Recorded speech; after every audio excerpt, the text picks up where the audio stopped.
I don't think you could stream directly to the Nintendo Switch just yet. I had a brief slip of the tongue. But hello everybody, my name is Michael, and today I'm playing Rottenroots. This is a game I'm playing for the Fall in Love Festival on Steam, which lasts for, I believe, 2 more days since the last day is October 1st. Today I'm playing Rottenroots. And Rottenroots is a haunting visual novel where you become Salem, torn between forbidden love and regime loyalty. Make split-second decisions that transform his personality in a solarpunk dystopia.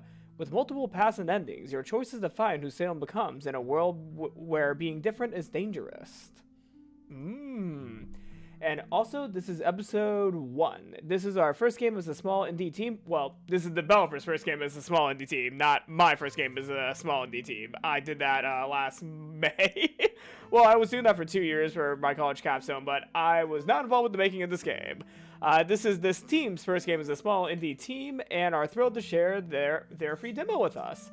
They are actively expanding their story and adding polish, so thank you for joining us on this journey and being patient with us as we go. Most importantly, have fun and enjoy meeting our characters. And without further ado, let's meet the characters of Rottenroots. And this is version 2.0.1. Rottenroots contains themes of discrimination, violence, and mortality that some players may find disturbing. Trigger warning. This game explores difficult psychological content and is recommended for mature audiences. Also good warning. This story is about Salem. Over the next 3 days, you will shape who he becomes. What came before, and where will it lead? That's for you to decide. 2 key moments at school shaped his past. Choose wisely. Ooh, fencing club, football club, book club, occult club, debate club, theater club, hiking club, choir club, computer club, and boxing club. Okay. Also, I'm going to turn down the music a little bit because I think this is a little loud. Hold on. Settings, yeah. I had to turn down the music a little bit. Alright. What defines Salem? Okay, I'm curious about occult club, so I'm going to include that one. Oh. Salem practiced forbidden magic with the occult club, learning dark rituals that few dared to attempt. Salem was also a part of. So I know we are in a solarpunk world, so we should probably have some fighting experience. I would say boxing club, because this is a dystopia, so we should probably be able to fight. Salem trained relentlessly in the boxing club, developing raw fighting skills and a direct, no-nonsense approach to conflict. One last thing, if you're new to Salem's world, would you like to be explained unfamiliar terms as they come up, or would you prefer to piece things together from context? Please explain. I don't know Solarpunk. Storm Oak Handbook. Oh, Stone Oak Handbook. Pop-ups like these will explain the term. Got it. Okay. Understood. I'll provide context when Salem encounters something that might need clarification. Episode 1. Let's do this. The Overseer's chest glows red as it raises its gun at Salem. Oh. Oh. Please. I need to get to that train. Salem double-checks his pockets, but can't find his ticket. Departure Pedalwin 2XX2 from New Frankfurt to outside District 89 in 4 minutes. This is a high-security platform. Only individuals with a valid ticket are permitted here. I must have lost it. Only 4 more minutes? Mr. Overseer, sir. My father ordered your creation. We're practically family. Overseer. Entities employed by the government to maintain order and compliance. The Overseer doesn't react. Just joking. But my father really is Matthias, Stahlrank. Stahlrank. I don't know how to pronounce this character's name. My apologies. The Minister of Technology. Ring any bells? The Overseer declines. He is right over there on that train. Let me just get him. He will explain. Salem tries to squeeze past the guarding Overseer who is blocking his way. The Overseer starts glowing red as it charges its gun. Please! He needs me! Blossom brightly. You have a death wish or something? The Overseer shifts his glowing weapon to the girl. With a flick of her hand, she shows her ticket. Overseer X330... 730... X734. It's been a long day with my other jobs. My apologies. Emergency Protocol 77 Alpha. Temporary security override. Duration T 10 seconds. The Overseer lowers the gun, allowing the girl to pass. So, you coming? Some choices might be time sensitive. Answer before the red timer runs out.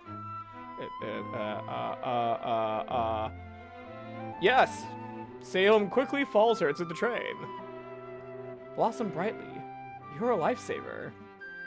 The girl wipes her eye. So, you are the minister's son. Is it true what they say about him? The girl stops in front of the train entrance and turns to Salem. I'm afraid so. Yes, he... When their eyes lock, Salem's stomach drops. No way! She looks just like... Sylvania? Empress Sylvania, supreme leader of the world government, soon celebrating her 50th year in power. Okay. Could you not stare at me, please? The girl turns to the Overseer at the train entrance, flicks her ticket, and steps onto the train. Sorry, Salem. She wipes her eye. I can't help again. That was a one-time thing. She pauses at the train entrance, glancing back at him. When you see your father, tell him the rich... The door of the train closes automatically, cutting her short. Wait! Can't you just... What the hell was that? Salem tries to squeeze past the Overseer, but it blocks his way. Departure Pedalwind 2XX2 from New Frankfurt to outside District 89 in 3 minutes. This is a high-security platform. Only individuals with a valid ticket are permitted here. Salem takes a step back and turns to the Overseer. I know this probably won't work, but I have to try. Blossom brightly, Mr. Overseer, sir. I need your help. Salem points... Salem points towards the train behind the Overseer. I think it's like voice activated. I don't know if that's going to work, Salem. My father is in there. I haven't seen him in years. And now he is here, but he is very sick and needs me. The Overseer doesn't react. Could you please make an exception and let me through? It will mean the world to me, just this once. The Overseer starts glowing red and charges its gun. Okay. Salem turns away from the angry Overseer and leans against a pillar as a teen exits the train. That was it. I tried. He slides down and crouches on the ground, knees pulled in, as a teen approaches him with a kazoo in his hand and some drums on his back. A kazoo? Blossom brightly! You must be Salem, right? Departure of Pedalwind 2XX2 from New Frankfurt to outside District 89 in 2 minutes. Salem looks up to the teen, who is nervously tapping a rhythm against his drum with his fingers. Kurt Kummerstube. Kummerstube? Oh, I'm really flubbing the pronunciation, and I believe it's Germanic pronunciation. Oh, I'm really flubbing this. I assist with the train crew. Is it really true that the minister is your father? Answer your question, tell him about your father, ask Kurt for a new ticket, threaten him to help you. Aw. No, we are not threatening this guy. Let's just be, nice for now. Blossom brightly, yes he is. I promised to meet him on this train, but I lost my ticket. Oh no, darn. I wish I could help you, but my boss Wolfgang would. Kurt scratches his head with a drumstick, while Salem looks down on the platform, noticing someone sneaking over the tracks toward them. You know what? We are still waiting for someone else. I'll go inside and ask for the train to depart 3 minutes later. Salem slowly stands up, focusing on the stranger. Maybe you could go look if you dropped it somewhere around here. Yeah, that actually would be great.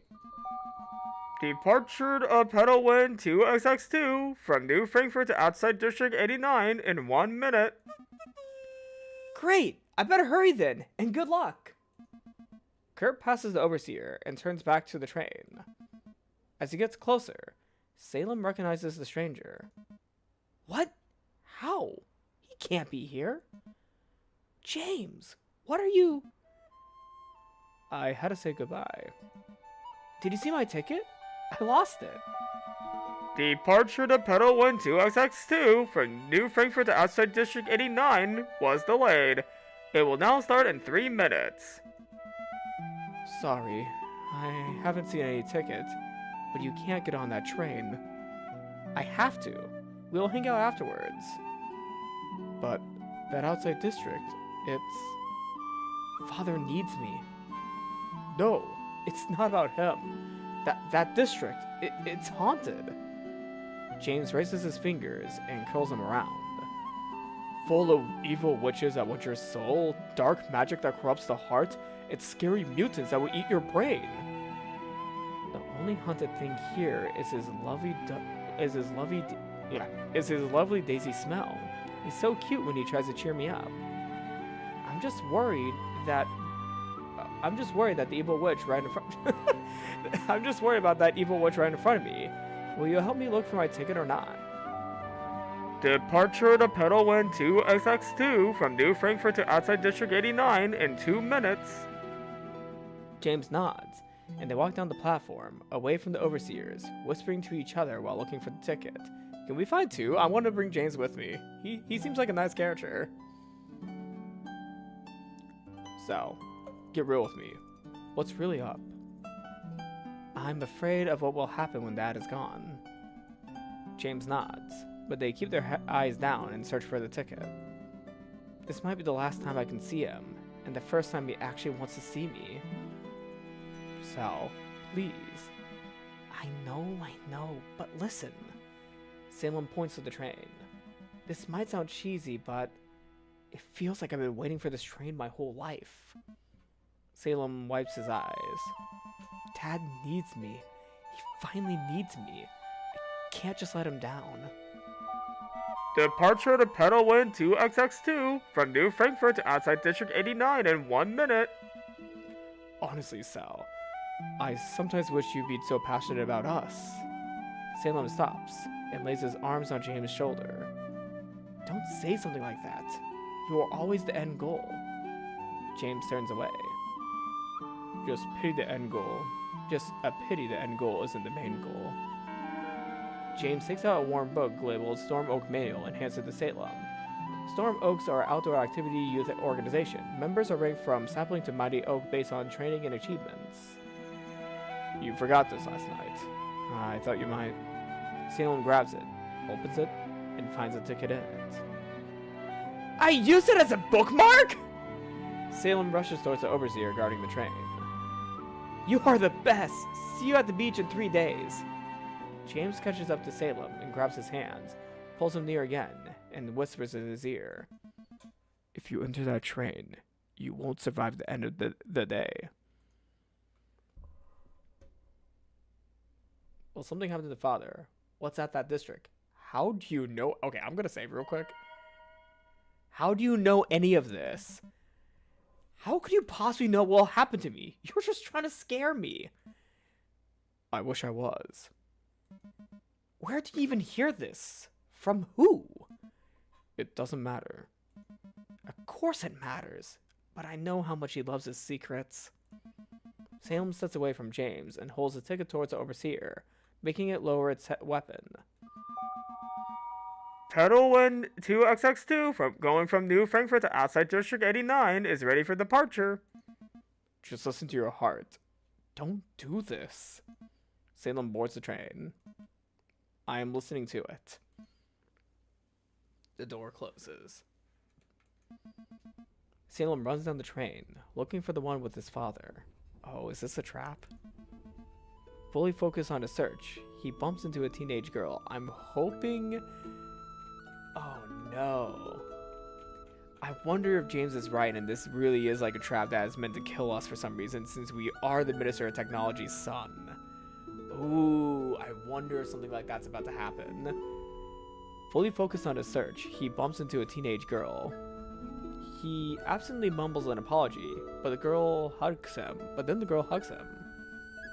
Sal! I missed you, hairy dude! Hairy dude!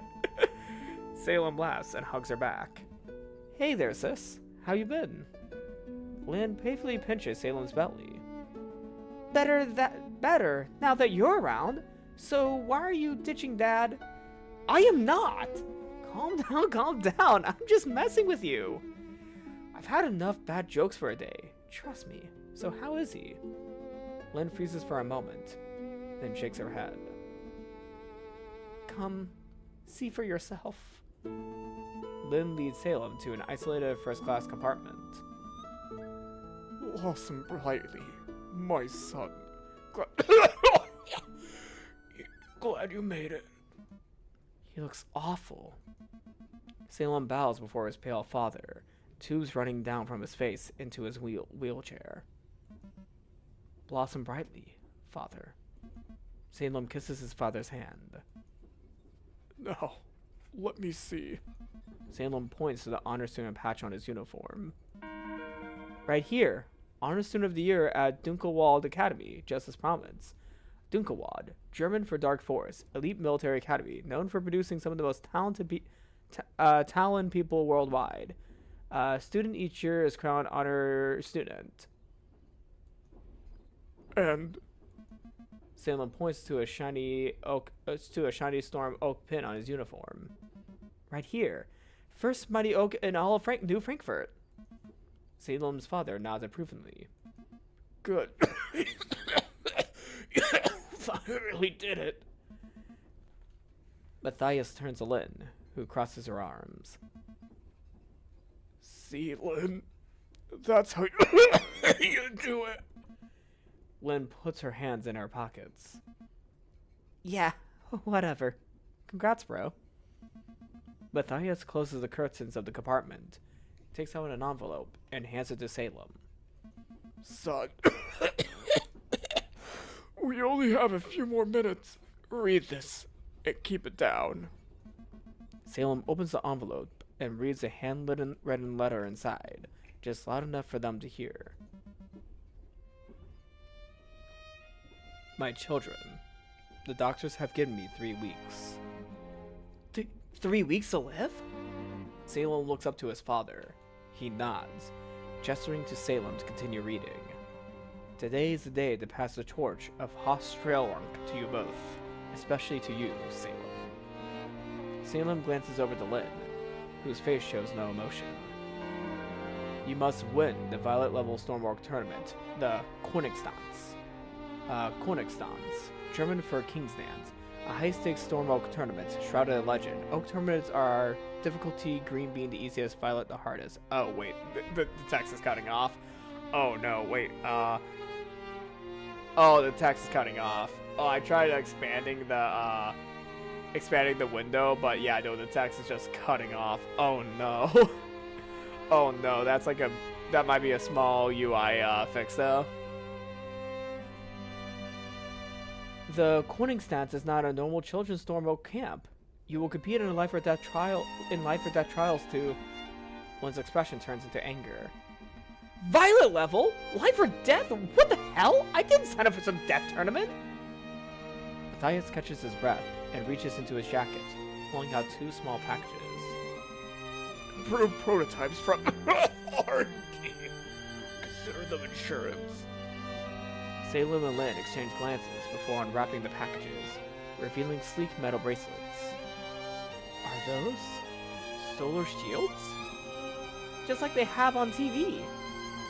Both teens slip the bracelets on, and the display shows 100% battery remaining. Instantly, Shimmering blue hexagons spring from the bracelets, forming translucent energy shields that glitter like crystals in the sunlight. Whoa! But what's this red button for? Matthias quickly reaches over and covers the red button with his hand. Don't touch that. Emergency use only.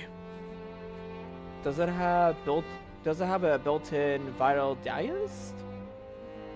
Matthias shakes his head. You'll understand when the time comes, but after the battery down to 0%, so be absolutely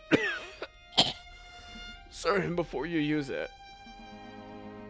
The teens deactivate their shields, the blue hexagons folding back into the bracelets with a soft hum. Whatever this emergency function is, a one-time use isn't much. Good. Now, read on. Complete in life or death trials to help preserve the glorious name of Strelronk. Salem, you are our last hope. Everything depends on your potential. And Lynn, support your brother during the Konigstans. Be his strength, not his burden. I won't, Father. He can count on me, as always. Lynn looks away and mutters. Burden? I am the one who always saves him when things go sideways. Salem turns the letter and keeps on reading. Furthermore, Salem, you will. Salem stops reading, his face turning pale. Lynn stands up and crosses her arms. You... what? Come on, spit it out! Matthias nods toward Salem, and Salem keeps on reading. Oh. Did I lose connection for a second on the stream? I actually need to check my other computer real quick.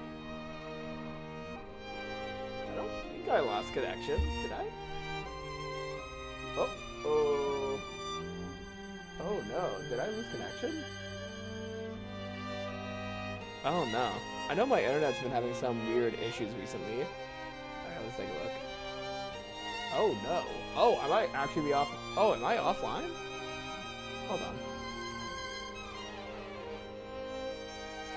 Oh no, I seem to be back online. It seems like I'm having better connection on YouTube than Twitch though. Wait, is my audio working? No, my audio is working just fine.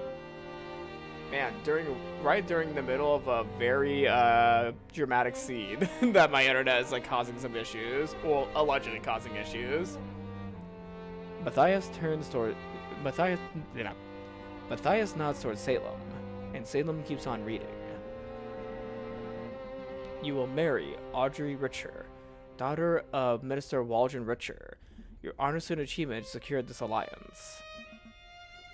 Father, come on! For real? He wants me to marry a girl? But James... Audrey Richer will be at the Storm Oak event. Court her. Well, fuck that. No, you're gonna be dead, old man. I'm gonna keep with James. Fuck you. Lynn sits back down and shakes her head in disbelief, looking out the window. When I am gone, our legacy rests on your shoulders alone. Don't feel our name. Signed, Matthias Strelronk. Father! You can't exploit Sal's loyalty like that.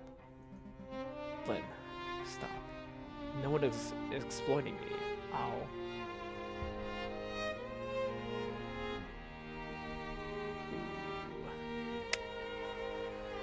Ooh.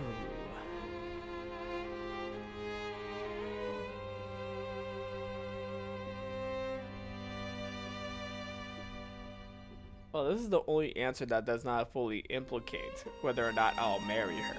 I'll just say I will win this tournament. That doesn't mean, though, we're going for Audrey. We can still go for James. Matthias will remember that. I'll win this tournament. I promise you that, Dad. Matthias nods. Father, could you excuse me for just a moment? I have to go to the restroom. Salem rushes to the restroom and locks the door behind him. He sits down on the cover of the toilet, shaking his head in disbelief. I didn't want any of this. Why is this a life and death tournament? I just wanted to see Father. Salem buries his face in his hands. I don't want him to die. Also, me marrying a girl? I'm not sure if am even into girls. And I am not ready yet to lead this family. This is all way too much. Salem shakes his head. I just want to hang out with James at the beach, cuddle up and watch Sylvana's anniversary ceremony on TV without fear of anyone bothering us. Salem gets up from the toilet. His book falls out of his pocket, revealing a letter. Another love letter? That's too dangerous to sneak into a personal item of mine. A flowery smell emerges from the paper. It's James. Daisies. Salem smiles. James was awfully mysterious. Maybe he knew something about the Konigstans? Salem opens the letter and reads it. It's a song? I don't... Oh, fuck. I don't know if I can sing. Oh, crap. No! Why are you making me sing? Raspberry sun, I hold you close, swimming both while nose to nose. I don't know how to sing. You are the wave with lovely foam. Which side of dream will be my home? Golden beach, sweet summer air. The cherry sunset becomes so rare. I don't even know the beat of this. I'm tone deaf. Why? I am tone deaf. In the sea where dreams came true. Bunkai, I am here. Uh-oh, the Tarians is here. Right when I was forced to sing by the game? No! You came at opportune time, Tarians. Oh, no. Ah, no! Right when the game forced me to sing. Raspberry sun, I hold you close. Swimming both while nose to nose. How long is this song? I am so embarrassed. Collapsing waves storm the beach, while blackberry sun extends its reach. Raging dark waves, reaching for sun. No golden beach when all is that I was not expecting a song. If the world changes through the storm, what merman will show their final form? Raspberry sun, I hold you close, swimming both while nose to nose. I really hope that one day someone sings it. Yeah, buddy, you're getting close. No! Damn you, Tarians! Damn you! I hope that someone one day makes a cover of this song, because I would love to see a better version of the song than being composed by my voice. While the deep blue sea is torn apart. Michael being curse you, Tarians! I'm totally not gonna also upload this to my YouTube channel. I'm totally not also gonna upload this to my YouTube channel for clip farming. While the deep blue sea is torn apart, blackberry sun never fills the heart. Salem rubs his eyes. This seems useless for the Konigstans, but also really cute. There's a reason why I did not tell father that I was going to marry Audrey, because James is obviously the better choice for Salem. We don't even know this Audrey person. Why don't we just kill her in the death competition so we can win? Salem turns the page and sees more written on it. P.S. Sylvana or me, XOXO. Sylvana or me? What does that even mean? Why would I have to choose? James will really need to explain some things to me after this. I can't fail. I gotta push through this.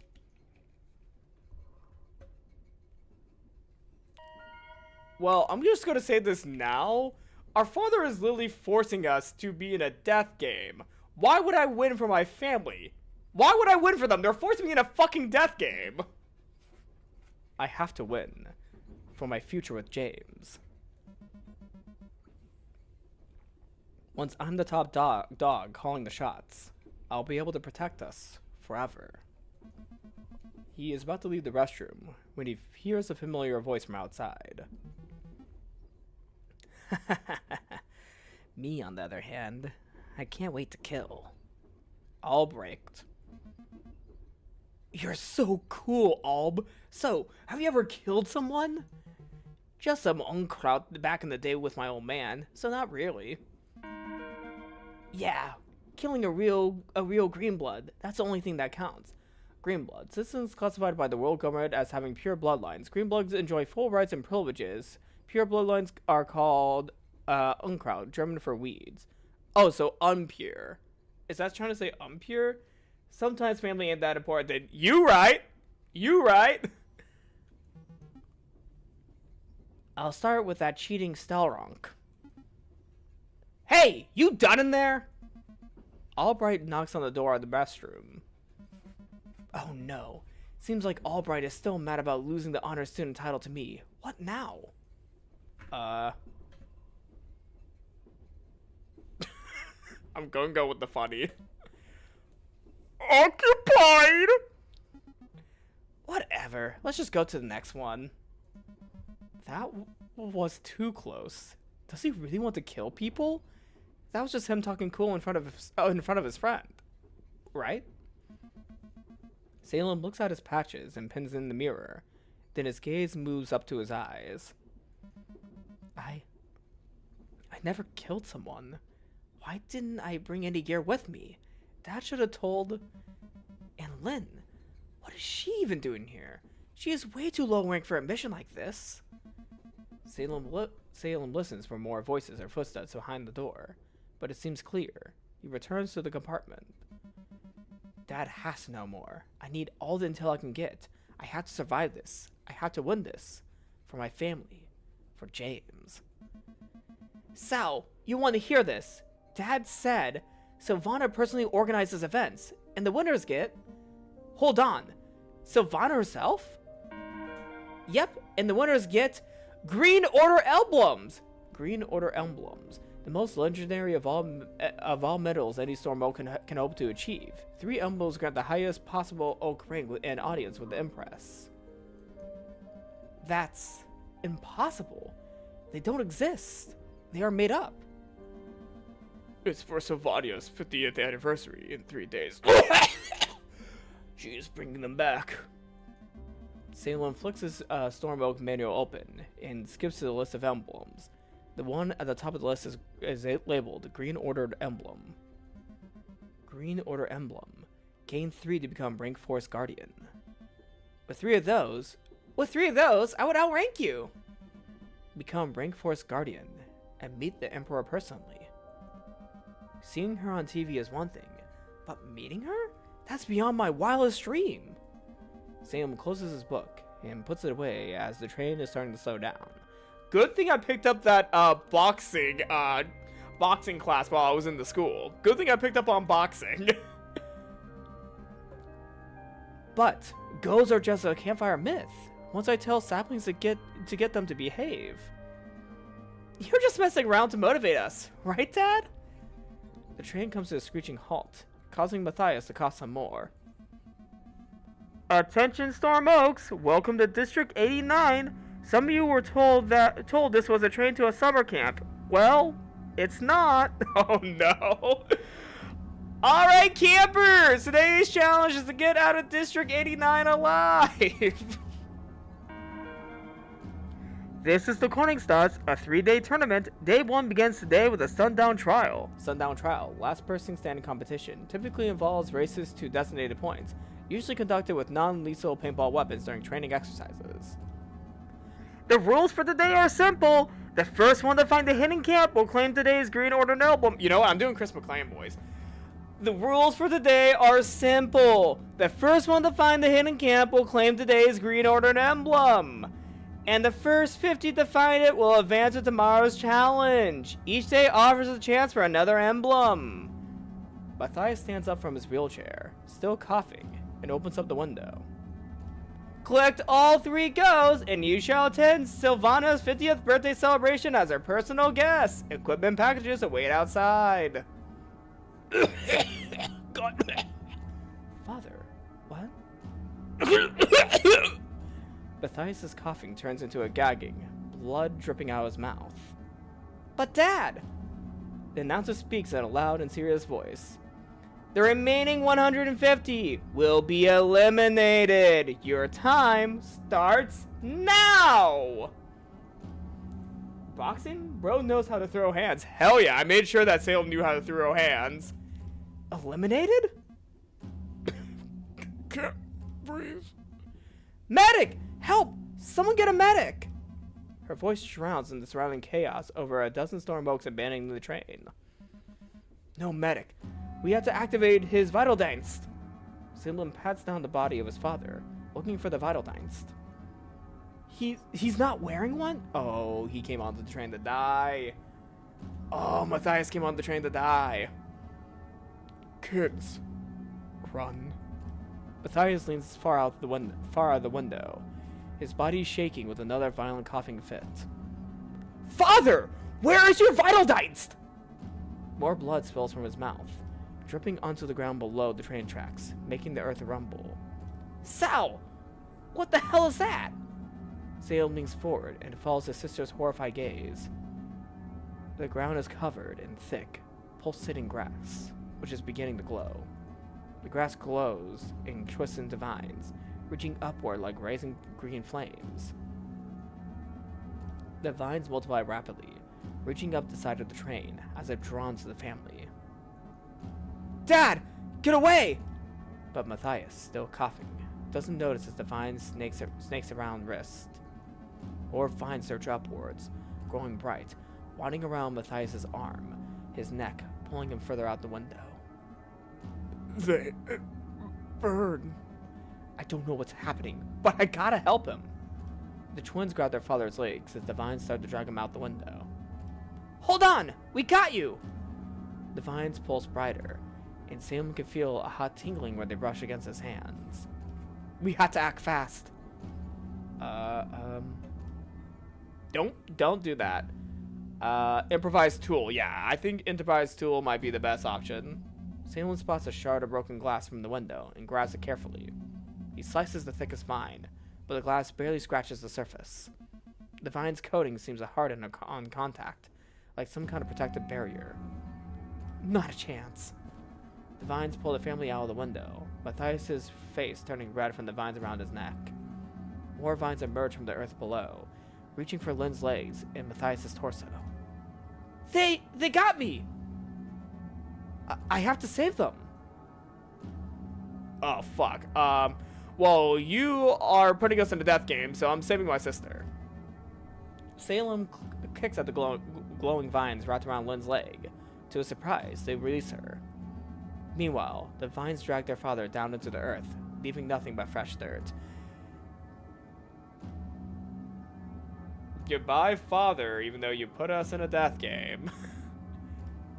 Dad! Why didn't you... I saved you instead. Father's gone.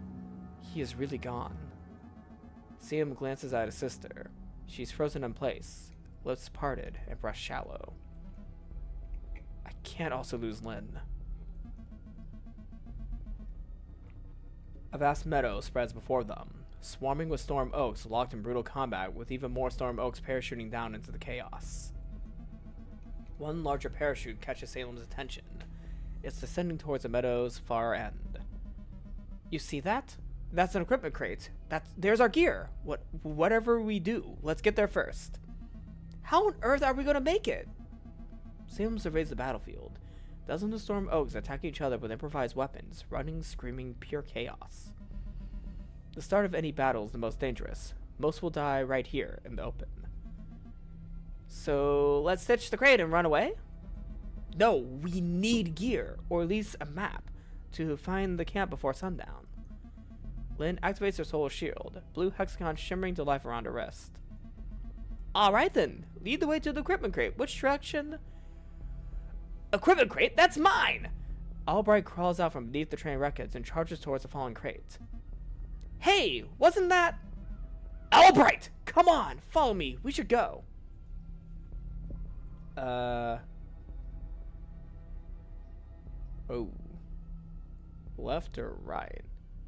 I don't know. I don't know what direction. Let's just go left. The siblings veer left, sprinting away from the train when a storm oak drops from the train roof, slamming into them. Salem's shoulder automatically flickers to life, blue hexagons absorbing most of the impact as they crash to the ground. Before Salem could recover, the attacker pins him down, driving his knee against the shimmering shield barrier. Greetings from Albright, Mooshern! Shield's holding, for now. Boxing glove, let's go! Salem turns off his shield. The Stormborg stumbles to the side from the sudden deactivation, and then Salem swings for the attacker's nose, making a crack. Knockout! The Stormborg's eyes rolls back as he collapses, blood streaming from his shattered nose.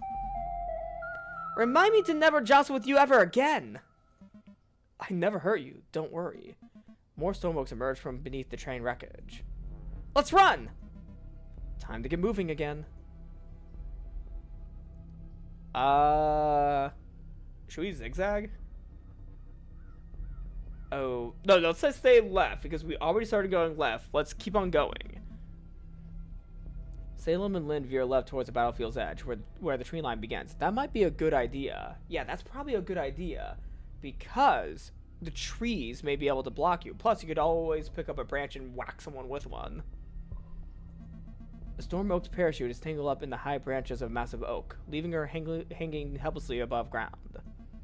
Cut me down! I am bleeding! Someone help! Her legs kick aimlessly, tangled by parachute lines.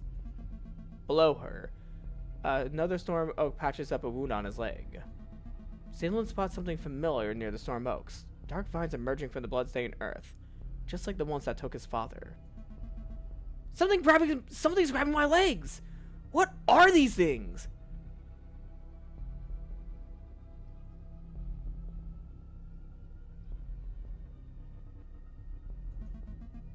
I'm sorry. I'm sorry, but those two are fucked. We're not getting involved with that. Sorry guys. You guys don't have character art. Salem decides to power through without thinking. Forget being careful. Just run. He charges forward, crashing through low-hanging branches while the vines surge from the earth behind them. Sure! Salem slams into some vines, his soul shear blazing as barbs scrape against blue hexagons. Behind them, the vines wrap around the Storm Oak on the ground, and then to the one in the parachutes, pulling them both into the earth. Sorry guys, only 50 people can make it out of this at the end of the day. You guys can be part of the 150. It's terrible. That is so terrible. Should've looked where I was going, but at least we avoided those vines. Ooh, we should have probably carefully snuck around. We could still try to find a way to make it to the camp. Salem checks his bracelet. The shield battery is at 80%. They barrel past the area where the Storm Oaks were moments before. Only disturbed earth is left in their wake. The siblings sprint away, the loot crate still visible in the distance. Should we have done more? No, we have to survive. They continue their sprint towards the equipment crate at the end of the meadow. Time to get moving again.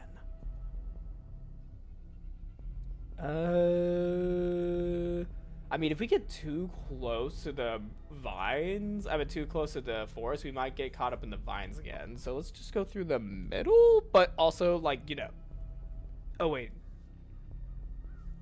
Maybe staying to the trees is a good idea, even though there's vines nearby.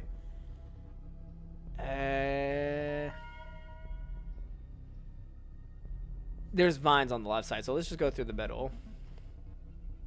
In the heart of the battlefield, they run into two armed Storm Oaks. Maybe that was not a good idea. The first Storm Oak stands over some equipment he gathered, systematically smashing each piece with a big rock. Nearby, another Storm Oak hunches over a motionless body, desperately pumping his chest. Come back!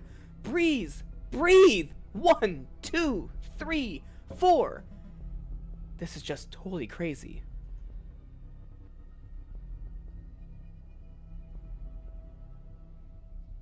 We just gotta get to the loot crate. I think we should get to the loot crate.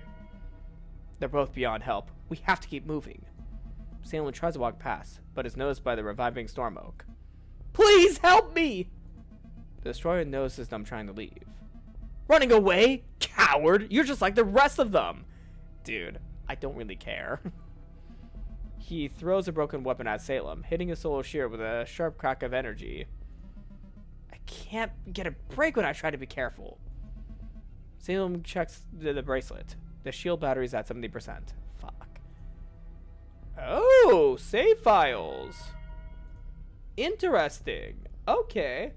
Was I doing like autosaves earlier? Interesting. The siblings escape the center, leaving the two storm oaks behind. How much more of this? We have to get away. Follow me. Which way through the crowd? Let's switch to the left side.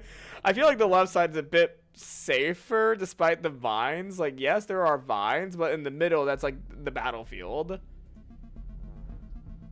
The siblings take the left and come across 3 storm oaks, 2 of whom are frantically digging the earth with their bare hands. Deeper! I can hear Anna calling down from there. Anna! Save your breath! We will get you! The 3rd storm oak stands guard with a sharpened stick, pointing it at the siblings. Back off! We're saving our friend! They're digging where the vines took people. There's no way anyone survived that.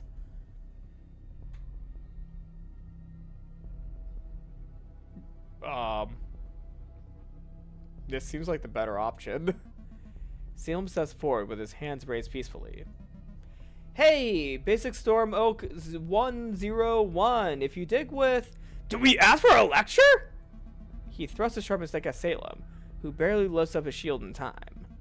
The one point scrapes against the blue hexagon, straining battery power. I was just trying to help. We don't need help from stringers. Get away from Anna. Salem and Lynn back away as the guard continues threatening them with his makeshift spear. Salem checks his bracelet. The shield battery is at 60%. Damn.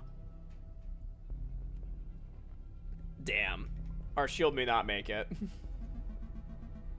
The siblings leave the others behind, the sounds of digging resuming as they walk away.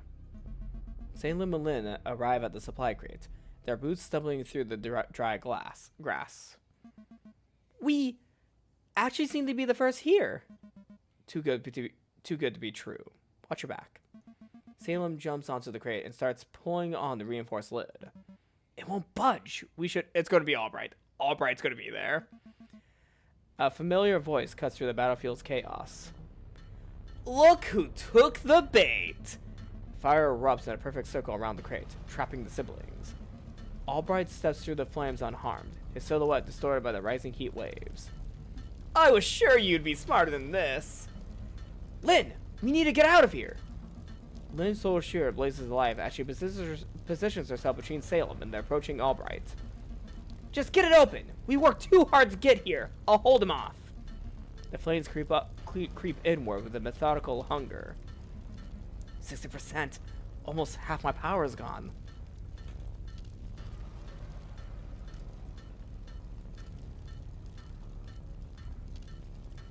Oh, shit. Ah, damn it. I did not want to do that. Fuck. I did not want to do that. Well, we go with this. Salem activates his solar shield and wedges it under the crate's lid. Blue hexagons flare and hiss as they burn into the reinforced metal. Salem starts prying the crate open. Hurry! He's getting closer! Almost there! Albright lunges at Lynn, several swings blowing down on her shield. Open! Salem grabs the only backpack in the crate and swings it onto his back. Another swings down onto Lynn's shield, but she dodges it and is now back against the crate. Inside the crate, ammunition belts start hissing ominously from the heat. We've got it! But the crate's about to blow! Albright swings his bat at Lynn, her fading field barely holding. How do we get out of here? How about a one-way ticket to hell? Albright goes in for another blow. Lynn's solar shield shatters like glass, and the bat crushes the bracelet on her wrist. Ow! Salem pulls his sister up, boobs her behind him, and activates his shield. None of us will live. We don't get away now. Albright smiles and raises his bat, playfully pushing against Salem's shield. Last chance. Admit you cheated. You're still going on about that bullshit? Albright pulls out a grenade and tosses it next to the hissing crate. See you in hell, cheater! Albright activates a grappling hook built into his bat and swings through the fire in the woods. The animation the ambition's hissing mixes with the beeping of the grenade underneath them. We're going to die here, unless... Salem looks down at his solar shield bracelet, the red emergency button glowing ominously. Lynn, hold on tight! Lynn grabs Salem's back as he slams down on the red button. His bracelet flares with a blinding white light as the energy dome erupts around them. The force field expands just as everything under them blows up with a deafening roar. The explosion catapults them through the air, heat and debris flowing around the protective dome. Ah! Don't let go! They crash land into a tree in the woods, the energy ball cushioning their fall. My back is killing me! Salem's bracelet starts overheating, smoke rising from the overloaded circuits. Ow! Hot, hot, hot! He quickly tears it off before it could burn more of his skin. The twins look back at the nearby explosion site. That was completely insane! Great call with the button. Yeah, thanks. But now our shields are out. But hey, we're alive! Now let's get out of here before Albright finds out. Both siblings limp away from the meadow into the cover of the woods. The twins arrive at a cliff's edge, high on an oak-like tree, rough bark digging into their uniforms as they catch their breath. Blood trickles from a cut above his eye, turning everything into an unsettling shade of red. Focus for a dump. 3 emblems for father. You still want to go through with this plan? Salem wipes the blood out of his eye and gets out the letter the father gave them. Of course, it was his dying wish. Lynn grabs the letter out of Salem's hands, crumbles it up, and throws it away. Lynn has a point here. Lynn has a point. What the hell? Keep it down! Lynn puts a finger on her lips and scans the nearby area. Salem shakes his head and grabs the letter, straightening it up again. Dad sucked. Big time. He asked us to uphold our family's political power. I will honor his last wish, no matter what. Can you, for once in your life, stop being his puppet? I am not a puppet. I am Mighty Oak. I am an honor student. Mighty Oak, the highest rank a Storm Oak can achieve through normal advancement. Mighty Oaks typically serve as instructors, are responsible for training new recruits. You're a puppet, and he controlled every freaking move of you. Lynn draws her knees to her chest. He controlled all of us. Don't speak ill of him now. Lynn grabs Salem's collar. Don't ever marry that girl. Promise me. Lynn, with father gone, politically our family. Lynn raises her voice and starts shaking her brother. Promise me! Distant shouts echo through the trees, and Lynn goes quiet. Promise me, please. Salem puts his hands on hers and nods. The only thing that I am sure of right now is that we have to survive the day. Salem takes off his backpack and gives it to Lynn. Protect this with your life. Lynn nods, opens it, and hands Salem a grenade. You're better than I am with those. Salem studies the grenade while further shouts ring out through the forest. When he finds us, I'll take care of him. Nonsense! We run! He will never let us go. He's too stubborn. Lynn gets a small, otherworldly weapon out of her backpack. What on earth? Salem puts away the grenade and grabs a curved, orange glowing pyramid out of the backpack.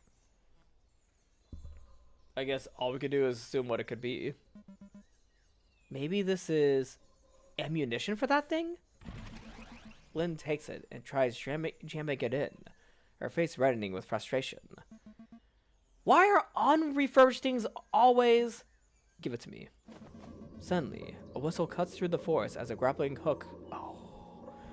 As a grappling hook winds around Salem's throat. Oh no, it's Albright! The rope tightens around his neck, cutting deeper with a metallic hiss. The hissing turns into a the hissing turns into mechanical clicking, pulling him up the tree, feet hovering over the ground. How did he find? Salem claws at his noose, his fingers pressing against the metal wire, but it's too tight. Well, Lynn, you probably should have been yelling earlier. Salem fights a breath, managing only shallow gasps, his vision blurring. A young man walks towards his siblings, a bat resting on his shoulder and a mad grin on his face. Lynn raises her gun at Albright, who tries pulling on some levers, making the gun blink green, but it seems jammed. Albright, please, you got me. Let my sister go. How about... Albright takes out a match, strikes it against his Oli bat, and lights it on fire. God damn. The flames flickers, casting eerie shadows on his face. No. Albright points his flame back towards Lynn. Now put down that glowy thing and hands behind your back. Lynn doesn't budge and tries pulling the jam trigger. Albright points his back over to Salem, his finger hovering over a green button on the bat. Do as I say, or we will cut this show short. Lynn throws down her weapon and puts her hands behind her back. Please, he's choking. Albright kicks her onto her knees while Salem is gasping for air above them. Silent! I want to enjoy this. Albright holds the flaming bat next to Lynn's ear, the air filling with the acrid smell of burnt hair. I watch you take my honor student title. Salem gasps for air, fingers fumbling desperately with the noose as he tries to loosen it. So it's only fitting for you to watch me take your sister's life. Albright yanks Lynn's head back, his flowing back looking towards her hair. He forces her to look up with him at the dangling Salem, choking for air. This is what you get for messing with the Coalmeisters. Albright presses the bat onto Lynn's cheeks, the hot metal burning into her flesh. Ah! Where's Daddy's shield now, Rottenroot? Hey, that's the name of the game. Albright takes the bat off, the burn mark sizzling. You'll pay for this, motherfucker! I said shut up! Albright pushes the button on his flaming back, tightening Salem's noose, raising Salem even higher above the ground. Coalmeisters will never bow down to the Stelronks, not after today! Albright lays his flaming back onto Lynn's shoulder, her shoulder catching fire and her screams echoing through the forest. Is this a bad end? In the name of her Empress Sylvana, I condemn you for treason. Albright kicks Lynn under the suspended Salem, and she swiftly sits up, extinguishing the flames on her shoulder. May your uprooting fertilize our motherland. Salem's trembling fingers brush against the cold metal in his pocket, noticing the grenade. May your liberation force our motherland. Albright raises the flaming bag high, looking towards it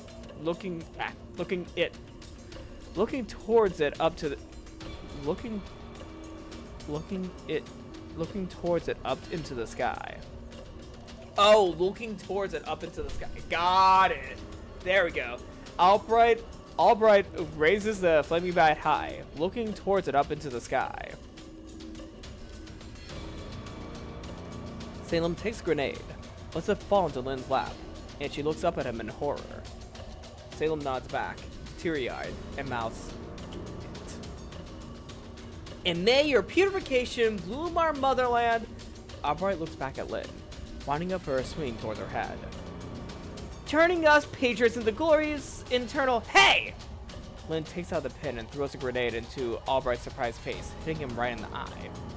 Go fuck yourself, green blood loser. Albright lets go of the bat and grabs his wounded eye. You running brute bit! Lynn gets up. Albright tries grabbing her, but Salem kicks him in the face and Lynn bolts away into the woods.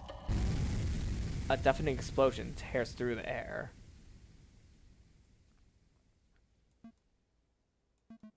Salem's body grows heavy, each breath shallower than the last.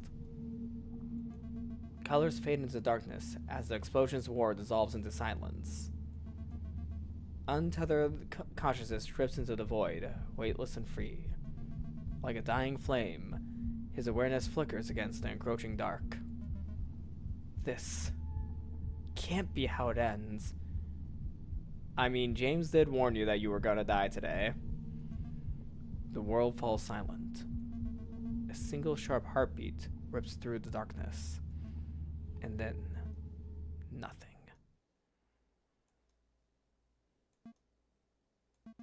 Salem opens his eyes. Oh?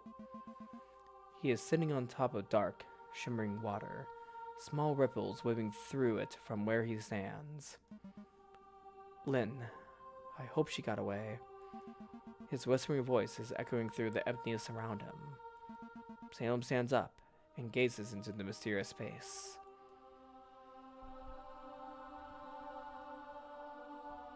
I mean, hey, we got the occult club, yeah, we got the occult club knowledge. The others talked about places like this, threshold waters between life and death. Salem crouches down and expects the water. At least that's what we hoped. Better than the alternatives. Salem gets back up and looks around. If this is real, then maybe I'm not completely screwed. Could there even be a gatekeeper? Hello, is someone, or I guess, something here? A voice cuts through the soft and hollow stillness like a whisper. Great. Another one. What? Who's there? Salem squints towards the darkness of the sea, but he can't make out where the voice is coming from. Okay, let's get this over with. Welcome to your death, Salem. Death? No, not happening. A shining light appears in front of Salem. Come on, don't be a nervensage about this. Just rest in peace. Vines start to grow out of light above, slowly reaching towards Salem. Can we cut the whole I don't want to die spiel? Those vines will get you either way. Just let go. I don't care what you want. Command number 17, a Stormrogue never gets up. Commands. Numbered behavioral codes that all Stormrogues must memorize and follow. Currently 127 official commands. Salem turns away from the light and vines, jumps headfirst into the water, and starts swimming.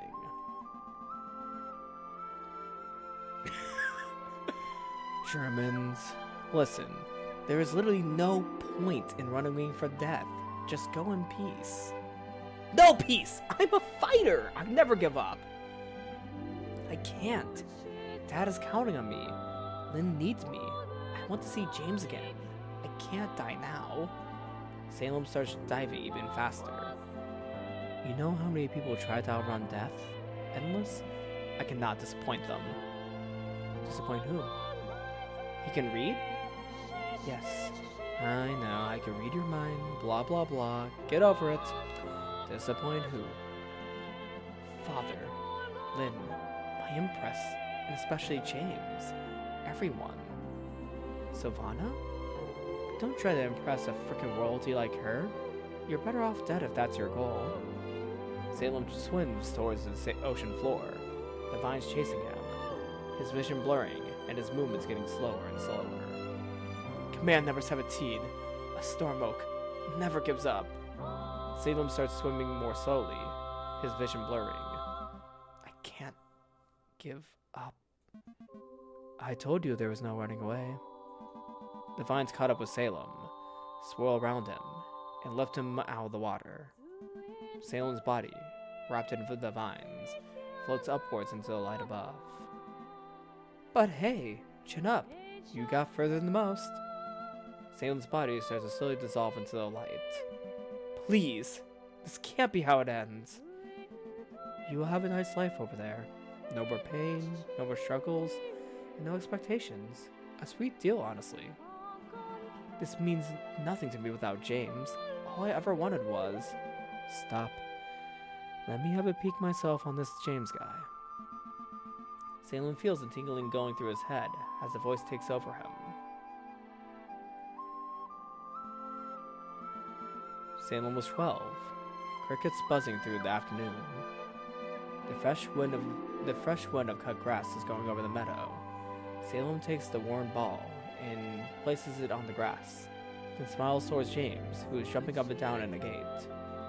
James jumps up, hanging hand over hand from the post above, swinging side to side. Salem shakes his head and smiles, puts a hand over his eyes to hide away the bright sun, and presses his tongue between his lips to aim. James jumps back up and down in the dirty ground, spits in his hands, rubs them, raises his dirty palms. Salem shoots, James jumps, and the ball swings at James. He catches it with a hug. James spins the green-tainted ball on one finger and shoots it across the meadow, away as far as he can. Salem was 14, in a treehouse. Sun glimmering through the wooden window frame. A bird is chirping a happy song, somewhere in the branches above them. James is lying on Salem's arm, his hair tingling slightly. James has closed his eyes and is playing with Salem's chest hair, curling into little swirls. The cloud vanishes and sunlight kisses Salem's smiling face. As the lost in thought Salem looks towards the old wooden roof, a slight breeze enters the treehouse, bringing with it the sweet smell of apple blossoms.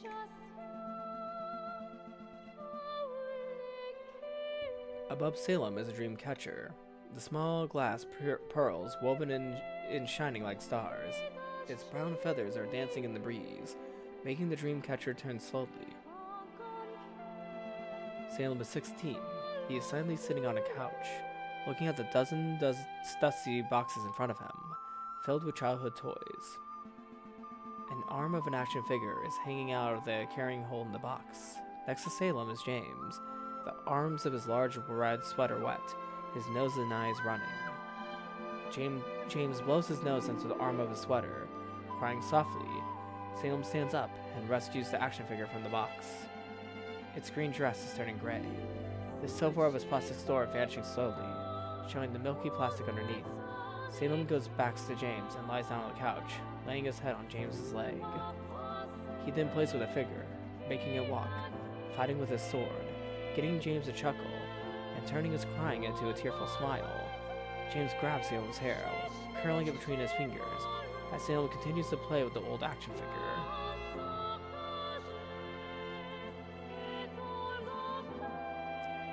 A secret life, hidden between the pains and horror of this world. A storm oak never gives up. You might be more than the run-of-the-mill Sylvana fanatic after all. Never give up. Answer me, and I might keep you alive a tiny bit longer. Salem opens his eyes and looks into the light. When did you discover that life isn't fair?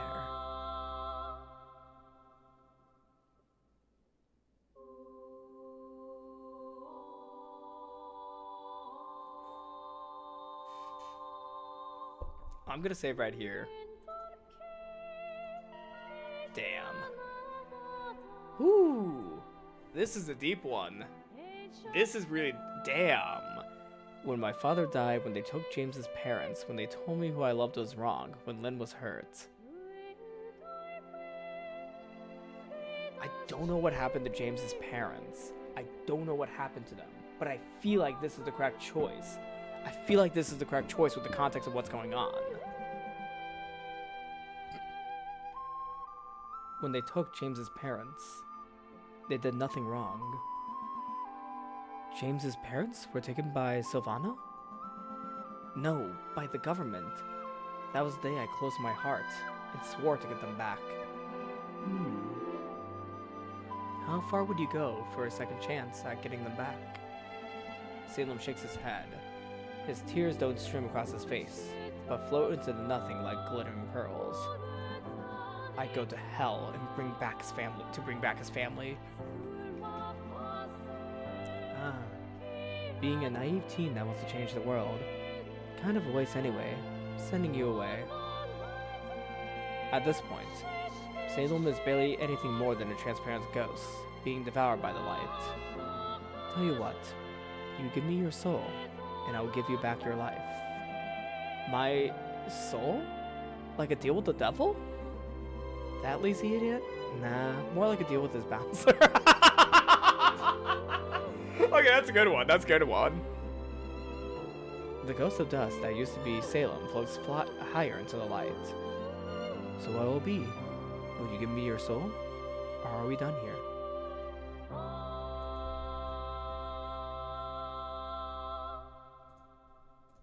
Oh my god, it counts down. Fuck it! Fuck it! The light that almost fully consumed Salem suddenly vanishes, and the vines unwrap from Salem. I feel like I didn't have a lot of time in this matter, so I just took the deal. I don't know what's gonna happen to me, but I took the deal. Okay. Now this might get interesting after all. See you soon. I wonder if this being is kind of like Ryuk from Death Note, where he's just mainly... they're just observing this all going on. I wonder if they're like Ryuk, where they're just an observer. I wonder. Because they did say they're like the devil's bouncer. Yeah, this kind of gives me Ryuk vibes. Also, this being, they seem to not really care what's going on. They just be like, oh my god, another dead person? Come on. But then they were intrigued by Salem's personality. So I kind of want to see where this goes. I don't know if I should fully trust them, but I feel like they're not doing anything mischievous on me. As the vines unwrapped, Salem starts to fall towards the water below, faster and faster, until a cold leaf drips down from a tree onto Salem's cheek. The taste of copper floods his mouth, and the scent of rot tingles his nose. Salem jolts awake, his uniform soaking wet.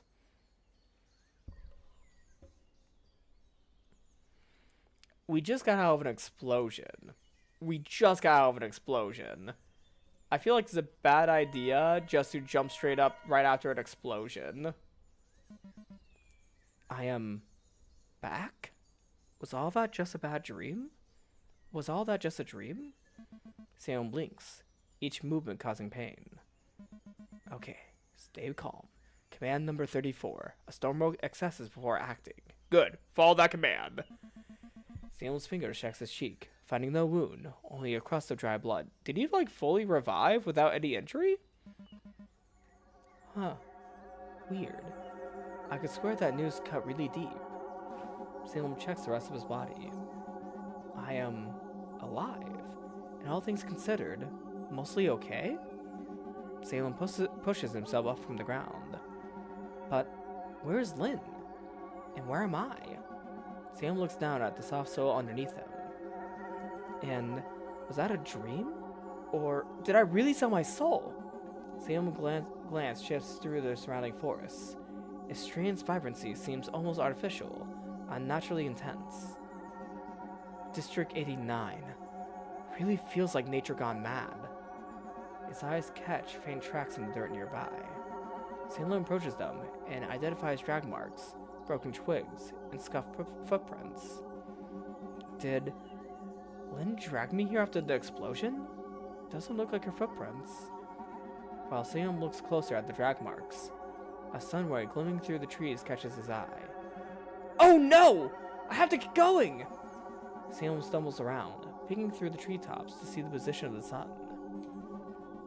No more parachutes, and I must have lost at least 4 hours. I am running out of time. Whoever brought me here didn't leave any equipment, so where should I... An explosion booms in the distance, the sound echoing through the forest. I guess in the opposite direction of wherever that was is as good as any. Salem sneaks through the forest, eager not to leave any tracks or cause any noise. He occasionally gazes up at the trees, the bizarre patterns twisting in the light of the sun. Is every outside district this creepy? Salem's gaze shifts back to the forest ahead and notices footprints. There! Those are small enough to be Lynn's. The footprints lead Salem further into the shadows of the strange forest. Shots! An energy bolt sears through the air nearby. They're fighting right over there! I should...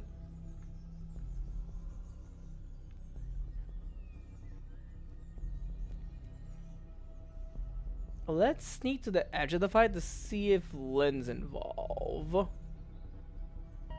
It could be Lynn. Salem moves silently through the undergrowth, keeping low and using the bushes for cover.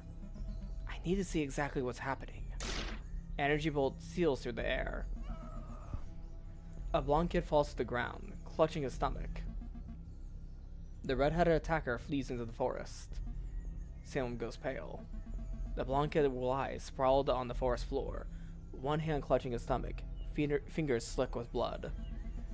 His chest rises and falls in shallow, uneven bursts, eyes wide with desperation.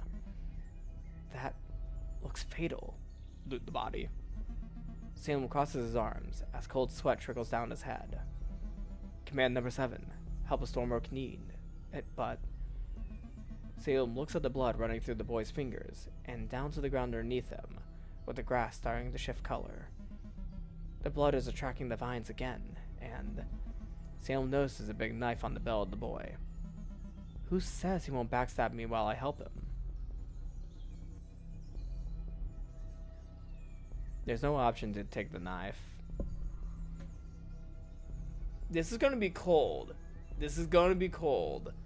However, it was a shot to the stomach. I don't think he's coming out of this. He probably would have attacked me too. Here it's kill or be killed. Salem crosses his arms and watches coldly as dark vines emerge from the blood-stained earth. Someone. Anyone. The vines wrap around the kid's body and drag him down into the earth. His screen fades as he disappears completely underground. What have I done? Salem sneaks away from the vines, his body shaking. Maybe I should have done more. Salem looks back to the vines still twirling as if they are hungering for more. But it is a sundown, an extreme situation. The most important thing is to survive. Salem wipes sweat from his forehead and looks at the forest ahead. Where could the camp be? Maybe I should climb a tree to see over the forest? A stick snaps through the silence of the woods. Salem turns around, looking for the source of the sound. Branches start cracking in deliberate rhythm. Someone is here! Salem turns again, but it's too late. A blinding flash shears his vision. What the? Blinking with after images, Salem sees a figure step into the light. No way! It can't be him! Surprise! James leads forward with theatrical flair, fingers trembling slightly as he lands. I mean, yeah, that's all I can do. James! But how? Salem starts whispering. What the hell are you doing here? James's eyes sparkle excitedly. I missed you too! Never surprise me like that again! I could have shot you! James slowly approaches Salem, his grin growing bigger and bigger. He stops just a few inches from Salem's face on his tiptoes, bouncing up and down. I don't see a gun, but how about you shoot me a kiss instead? Oh my god, yes! James strokes through Salem's hair as they kiss in the shadow of the red tree. His kiss is surprisingly gentle, and so warm and sweet. James is on tiptoes while kissing, and whispers slightly between parted lips. I miss this a lot. Salem turns red and smiles. All of this is like his kiss is transporting me onto a soft and wispy cloud. Yeah, it's been too long. Salem's lips brush against James while they whisper. Are you turning red again, honey bun? Salem tries to hide his glowing smile by turning his face away. No. I'm still floating on the sweetness of this kiss, but Salem's smile fades. It's a shame that this is neither the place nor time for this. He should have never come here. James. Father died. The vines in his place took him. Oh, honey bun. I told you this place was cursed. I tried to warn you. No time for that. Tell me everything. Where are we? Where's the camp and how do we win this? Well, about that. I have no clue. Then what do you know? James moves close to Salem, eyes locking into his as he fixes Salarm's collar. Salarm? Who's Salarm? I know someone's got to watch your back at all this. Salem swats James' hand away. No flirting. I need answers. Our survival could depend on it. A twig snaps behind them, making Salem's spine stiffen. Then another sound, scratching on metal, followed by fire. Ambush! This one. Salem lunges forward, shoving James aside with all of his strength. Get down! Behind us! James stumbles forward. His expression shifts from confusion to alarm. Salem slams into the ground. A cloud of wood, earth, and dust surrounds him. He looks at James next to him, then over to a silhouette approaching them. A foul brook! I was bested by a fucking foul frook! Albright emerges, baring his teeth in a twisted smile, swinging a flaming metal back through the dust cloud. He saw us kissing! Run! Salem gets up, grabs James' hand, pulling him away from Albright. Was I saying a slur right there? My apologies if I was. I did not know if that was something or not. My apologies for that. I did not know that. Not this time. Word that I don't know if I'm allowed to say. Hold on. I'm looking this one up. Oh, wait. Oh, crap. Can I see the previous line? No? This could be a word for the game itself. I'm not for sure. Albright swings his back like a rod, shooting out a hissing wire with a grappling hook at the end. Well, in 5 years, that might come back to me by accident. I had no clue. The hook wraps around Salem, tying him against a nearby tree. Let him go! James pulls on the wire, trying to free Salem. Shut it! I can't go empty-handed! Salem pushes his body against the wire, trying to loosen it, but it doesn't budge. James spots a big stick, tries grabbing it, but Albright shatters it out of James' hands with a swing of his bat. Ah! Albright points his bat at James. I will pluck you next. James nods and raises his hands. Albright points his flame back over at Salem. I wanted to go easy on you. Make you choose how this can go. Honeybun, run away! Albright grabs his flaming bat with both hands, swinging back at Salem. But they will give me an elbow on top if I kill you here and now! Albright swings his bat down with full force. The world around Salem turns red. Honeybun, run, please. Then darkness. Oh, come on! I just patched you up. Salem feels his head, twisting and turning as his senses slowly come back. Hello? Anyone home? Salem finds himself back in the dark, motionless water. Am I? Dead again? That depends. Are you still of use? Am I of use? You are my investment now, and I hate bad investments. Vines start to grow out of the light above, slowly reaching towards Salem. Okay, I get it. Yes, I'm still of use, whatever that means. It means that I will keep you...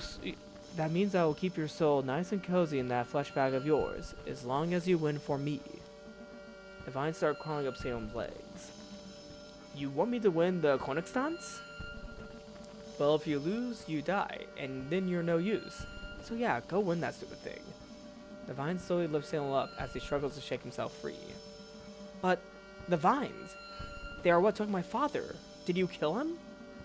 No, I only borrow them. I don't control this. Take this. The vines push a shiny metallic bow at Salem, with strange blinking buttons. Those buttons? They look like the ones that were on Lynn's weapon. Salem grabs the bow and takes a closer look. But where are the arrows? The vines slowly lift Salem up into the light. Figure it out and be quick. I can't hold off the vines forever. The vines take Salem further up, the water around vanishing until everything turns black. And before Salem gets revived, I'm gonna run to the restroom real quick since I really need to go.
Alright, I have returned.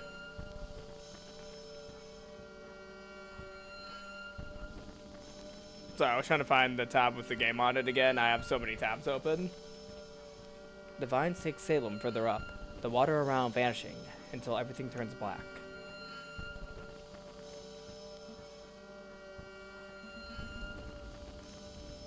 Salem slowly gains back consciousness, his lungs burning for air.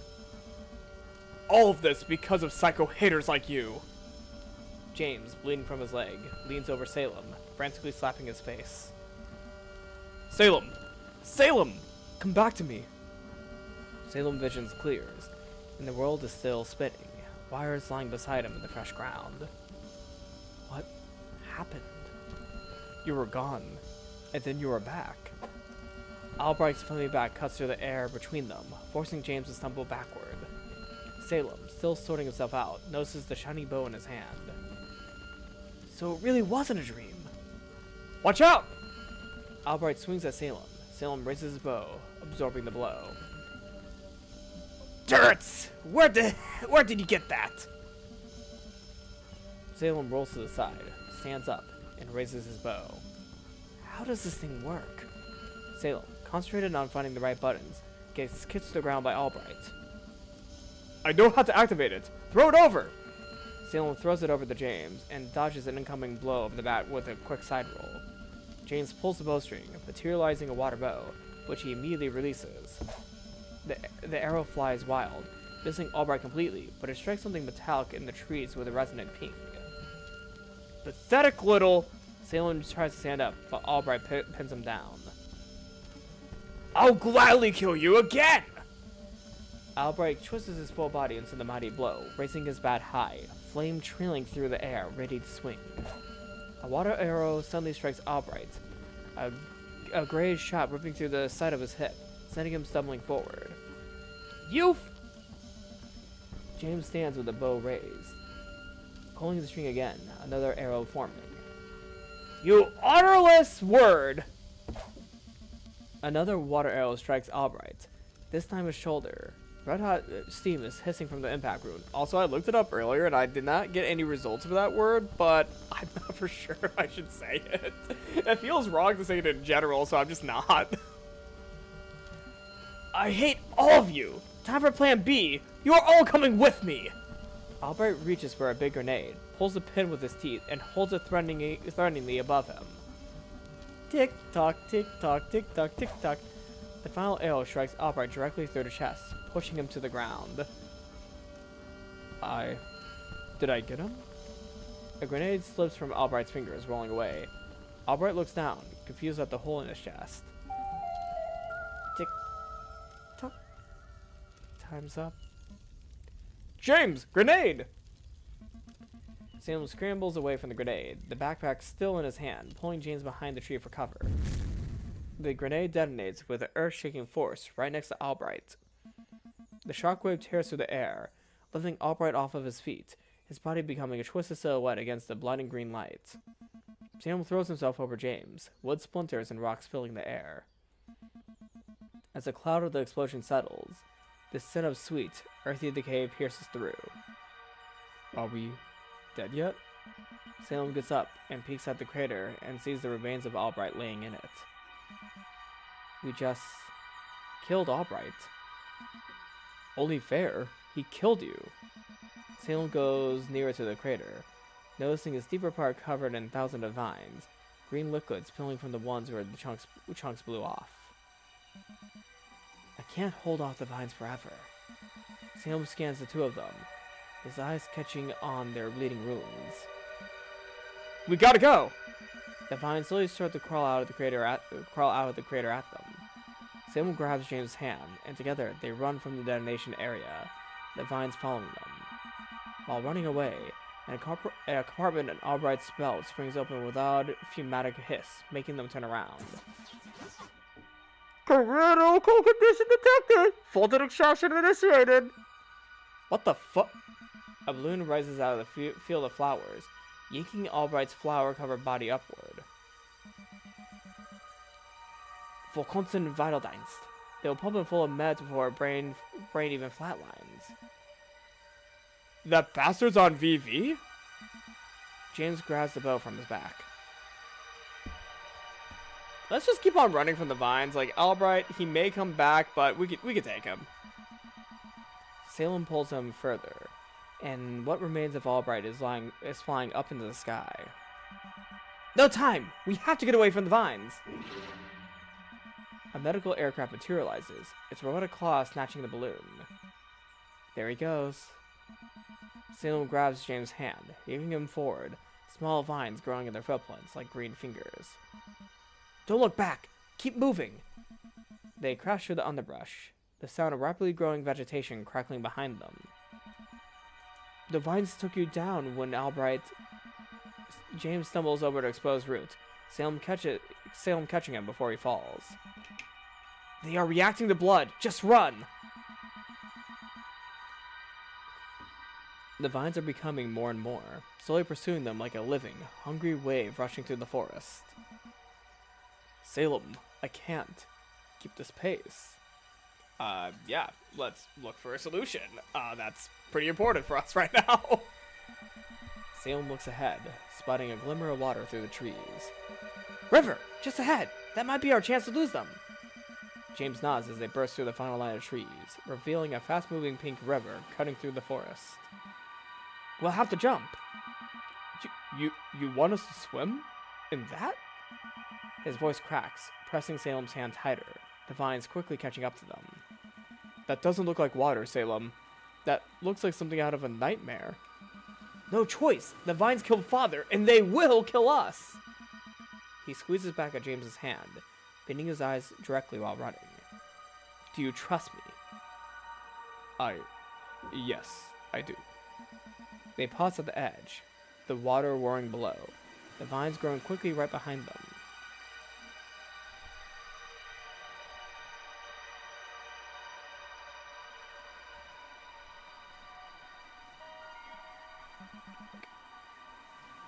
We are doing this by the book, Sapling. Hold on. I don't know if I clicked that in time. I tried clicking the third option, though.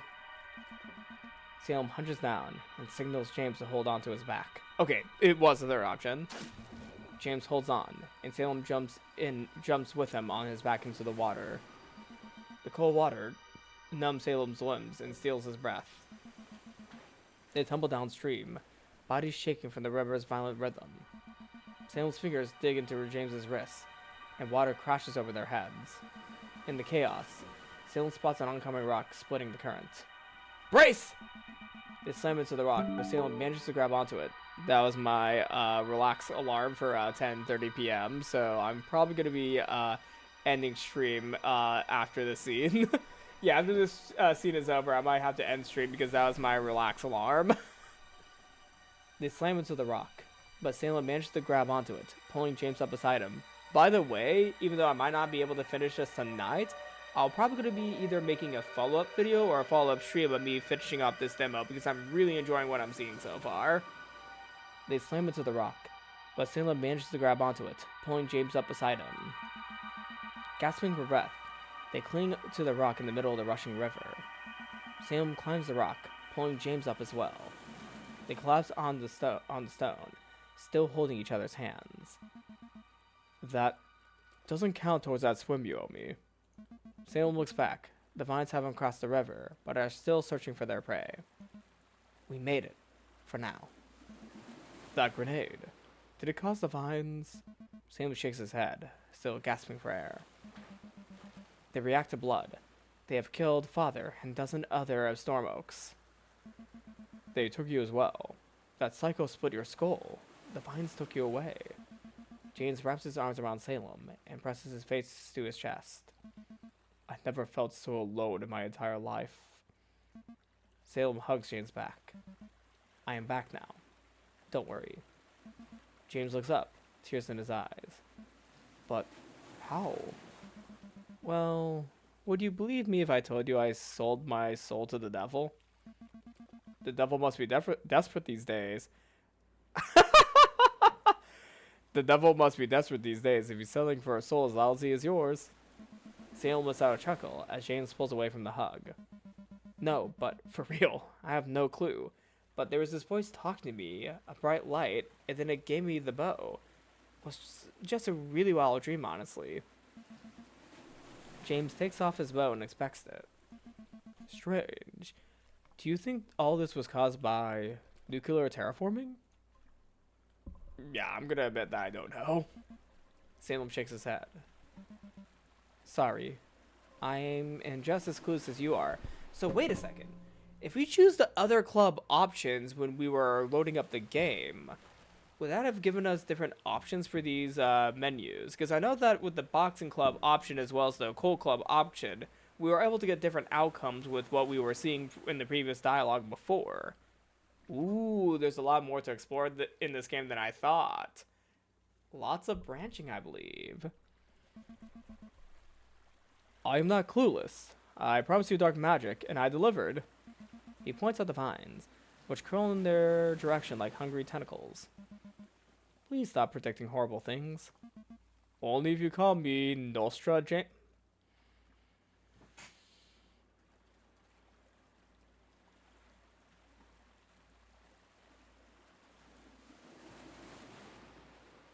Only if you call me Nostradamus.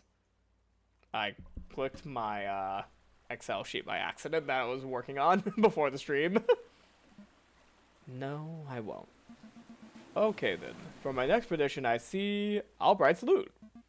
James unbuckles a small backpack and hands it to Salem. You think he survived the fight? Salem shrugs, sits up, and starts examining Albright's backpack.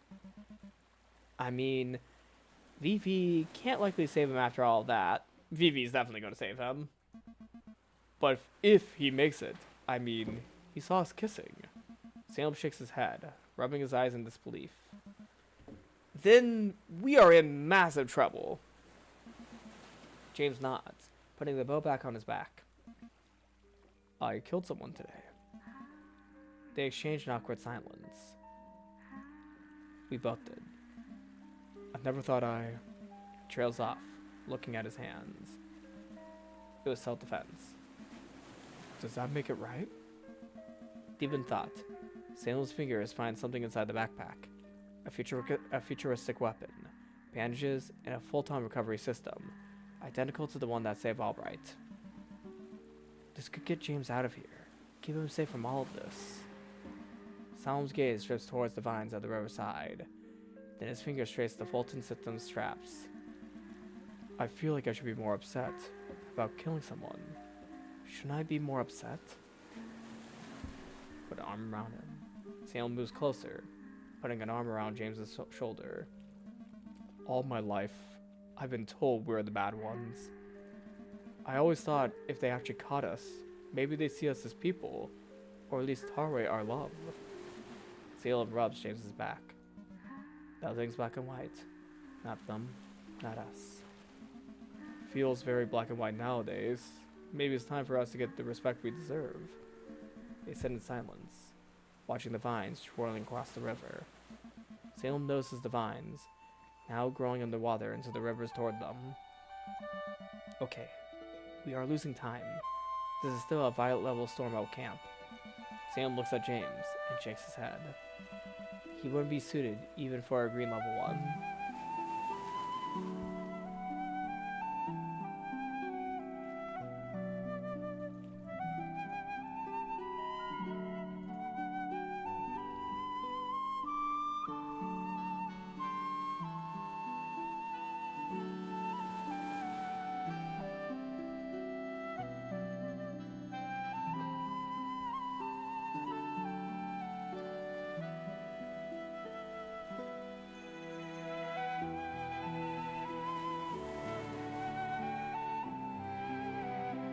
Let me protect you by sending you away.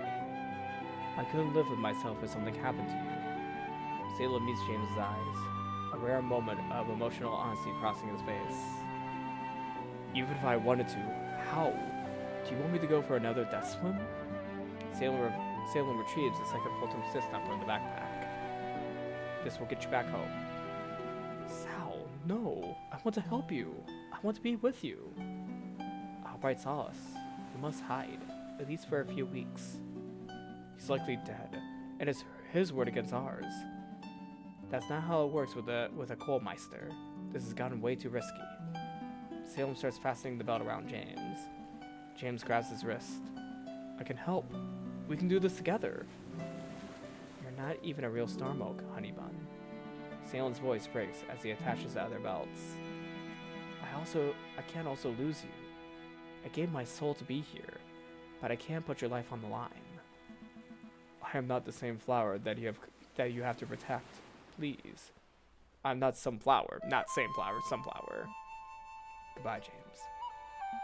Salem pushes a button on the belt, and it begins to flash. A latch snaps open, revealing a big red button. Emergency evacuation mode! Ready for takeoff! James freezes with just his lips trembling. Salem! No! James turns pale. His pupils dilate. His breathing shallow. Salem's hand trembles over the button.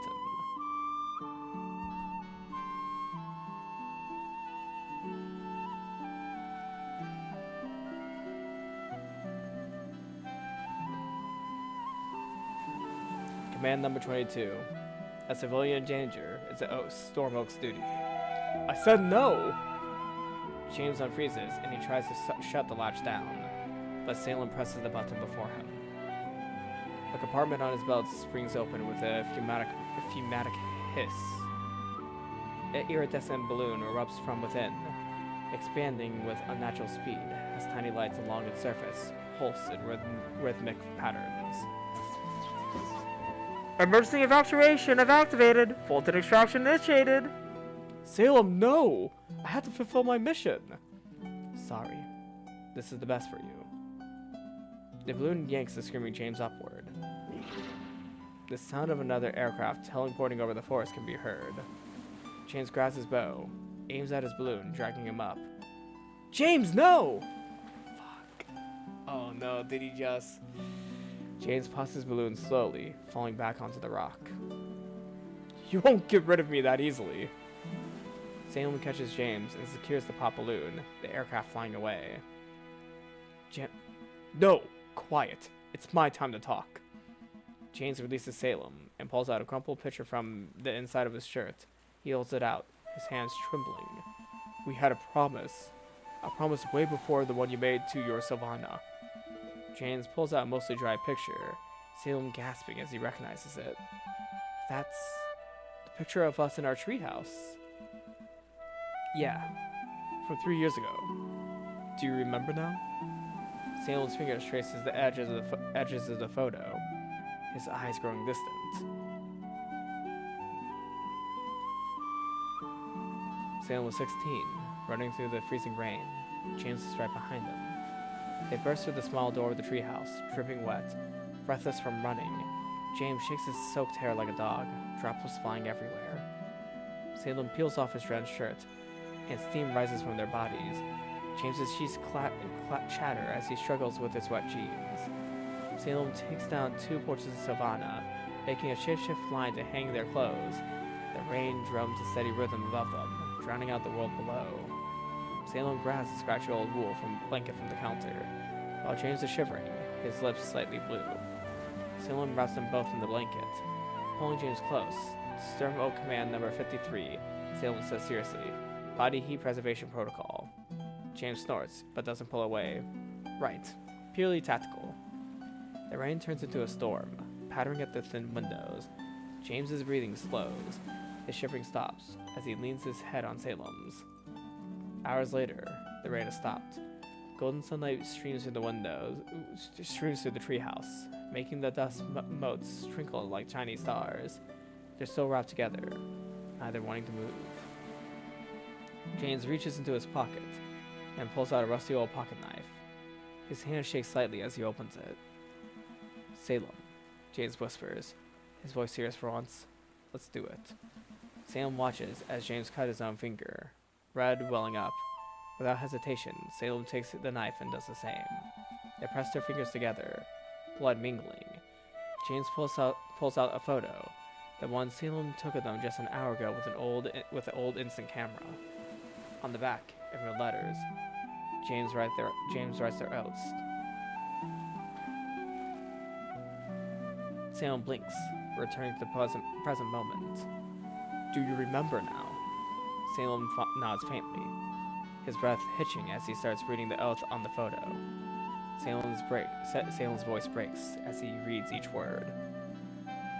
We hereby swear to become Blitzbrüder forever, to keep each other warm, secure, to help each other reach our dreams. Blitzbrüder forever. Forever.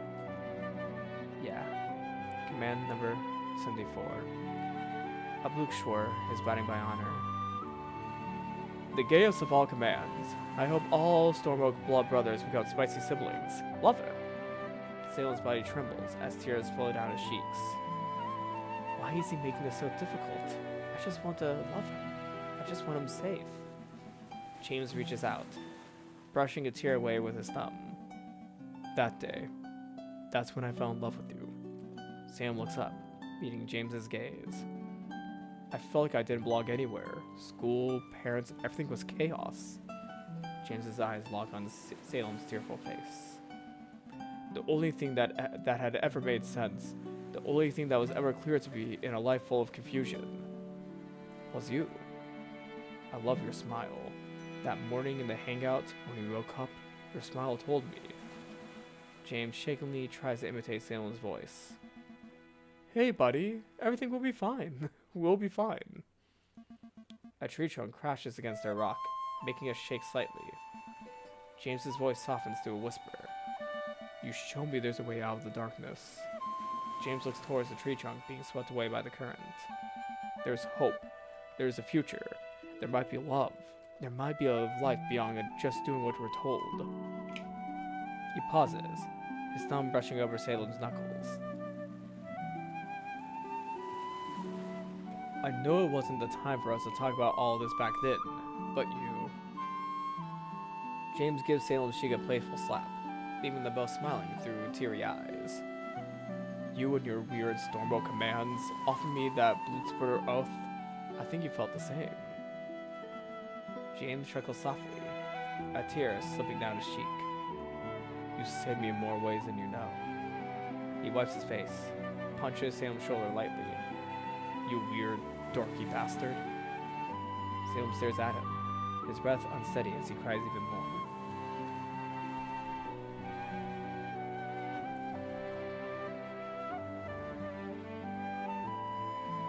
James wipes away some more tears. You promised back then to help me reach my dream. Being here is my dream. Salem speaks quietly, his voice barely audible, as he looks at the vines growing underwater toward them. If your dream is an early grave, then you came to the right place. No, I'm here because I have to be. But why? I promise not to tell. I know that sounds weird. Just give me a chance, Blitzbrüder. Salem rubs away the remaining tears and looks at the picture. Okay, Blitzbrüder, command number 74. You win. Salem hands the picture to James, who tucks it back into his shirt. Salem unstraps the Fulton recovery belt from James and starts taking it apart. So, how do we get off this death rock? Great question! And that's a question... Oop, wrong button. And that's a question we'll answer the next time I play this game, because that is all I have for today's stream.